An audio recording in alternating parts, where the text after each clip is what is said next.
Olá pessoal, tudo bem? Para quem não me conhece, eu sou a Kelly Ferreira, sou dona da assessoria pedagógica Pensar e Aprender.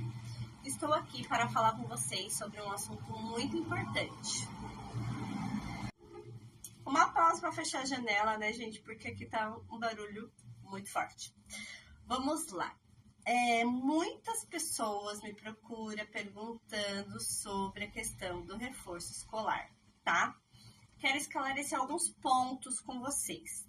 A diferença entre reforço, atendimento psicopedagógico e terapia ABA, entre outros serviços que a gente oferece. Vamos supor que você tenha um filho que ele não está bem na escola e seja algo específico. Então, por exemplo, a criança está com dificuldade apenas na alfabetização. A criança está com dificuldade apenas na matemática. A criança está com dificuldade apenas em algo específico. É reforço escolar, tá bom? Embora a alfabetização, ela se dê num todo. Quando a criança não consegue ser alfabetizada, é porque provavelmente ela tenha alguma dificuldade maior do que apenas a questão da alfabetização. Tá bom? Eu sou formada em alfabetização e letramento, tá? Eu sou especialista em alfabetização na primeira e segunda infância, então eu posso dizer com propriedade que 90% das crianças que chegam aqui com dificuldade, que não foram alfabetizadas, se usa muito a questão da pandemia. A criança teve aula online, por isso não foi alfabetizada. Tudo bem, mas essa criança já voltou para a escola, né? A pandemia já acabou há algum tempo, então, enfim, já era para ter sido alfabetizada, tá? Às vezes a criança chega para mim no 5º ano e não foi alfabetizada ainda. Então, essa criança provavelmente ela tem algum outro distúrbio de aprendizagem, né? Alguma outro déficit neste quesito de aprendizagem que a gente precisa estar descobrindo.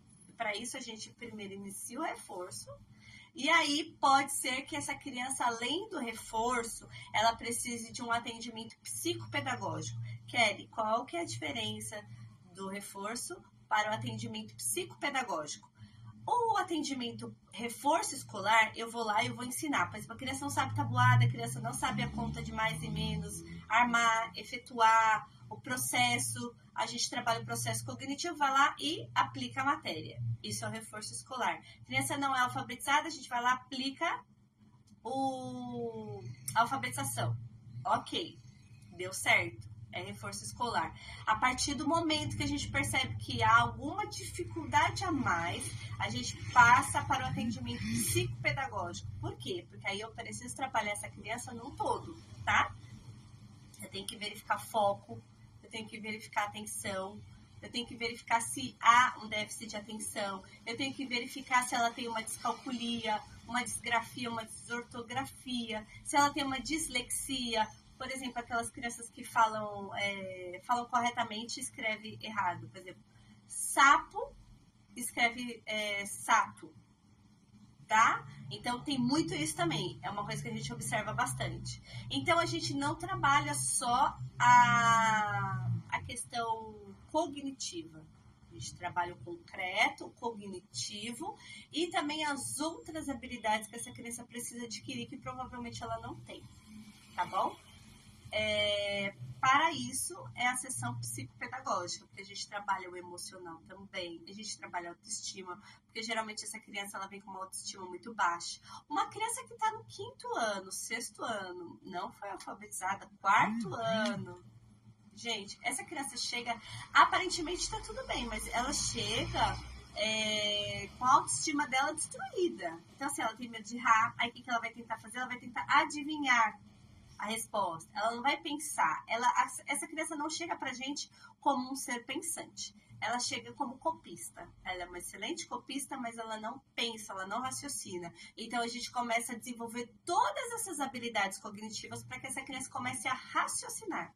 Pensar sobre o som, pensar sobre a palavra, pensar sobre a matéria, pensar sobre tudo. Tudo ela começa a pensar.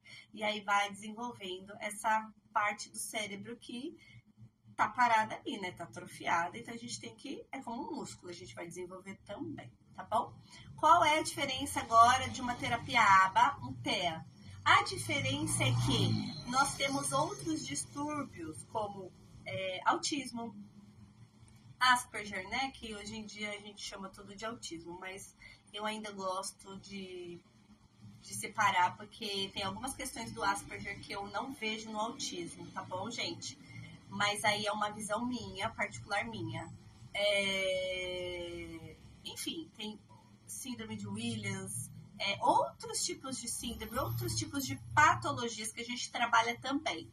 Por exemplo, tem crianças que você não consegue dar uma nomenclatura, mas, por exemplo, que vem de pais, mãe ou pai que se drogava, enfim, tomou remédio, não houve um aborto, essa criança nasceu, passou do tempo, faltou oxigenação no cérebro quando nasceu, sabe? Então, assim, tem todas essas questões que ela não chega a ser nenhuma patologia que a gente consiga dar nome, mas ela tem ali uma dificuldade, ela tem ali uma condição que a gente precisa descobrir, tá bom? Então, para isso serve os outros tipos de terapia, tá? Aqui é oferecido tudo isso. Agora, uma outra questão que eu gostaria de abordar, que é o que a gente sempre comenta aqui. Tudo que a gente faz na vida tem um custo. E aí a pergunta que eu faço é: qual é o custo da educação? Qual é o custo do bem-estar do seu filho? Qual é o custo que você acha que é suficiente para que ele tenha uma qualidade de vida melhor? Muitas vezes chegam aqui no consultório e falam assim: você atende convênio? Eu não tenho convênio, gente. O convênio faz um repasse de R$15 por atendimento. Desculpa, R$15 eu durmo. Eu fico dormindo na minha casa. Não tenho condições de sair da minha casa para ganhar R$15, gente. Nem o lixeiro ganha R$15.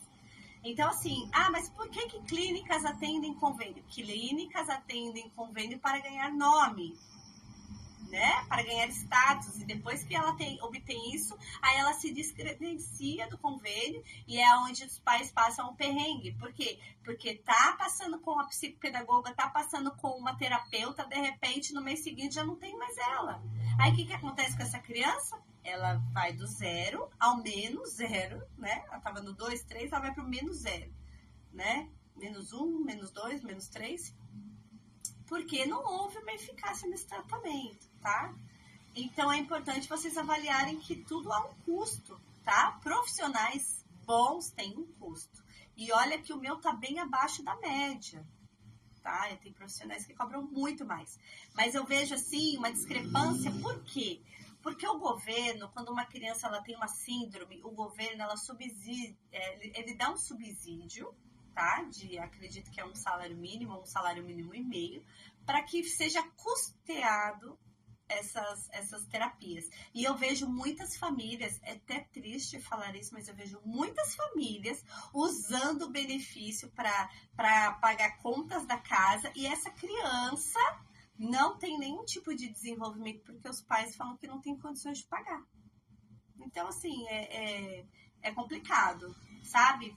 E, assim, quanto que você está disposto a pagar para que o seu filho tenha um reforço escolar, ele tenha uma qualidade de vida quando ele precisa de uma terapia, quando ele precisa de um atendimento mais especializado?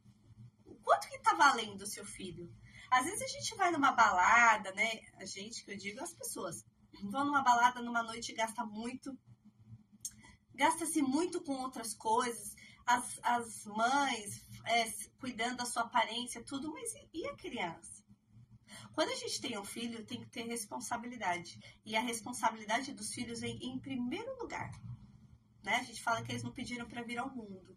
Então, assim, eu gostaria que, né, deixar clara essa questão financeira, que não é que os pais não têm condições. Claro, muitos realmente não têm, tá? Mas quando não tem, o governo faz esse subsídio. Mas, assim, muitos têm condições, mas não querem se dar ao trabalho e despesa. Então, pensem nisso com carinho. Quanto o seu filho está valendo? Será que ele não merece ter um futuro melhor? Digno, né? Com mais recursos para que ele possa se desenvolver? É isso. Um beijo e até a próxima.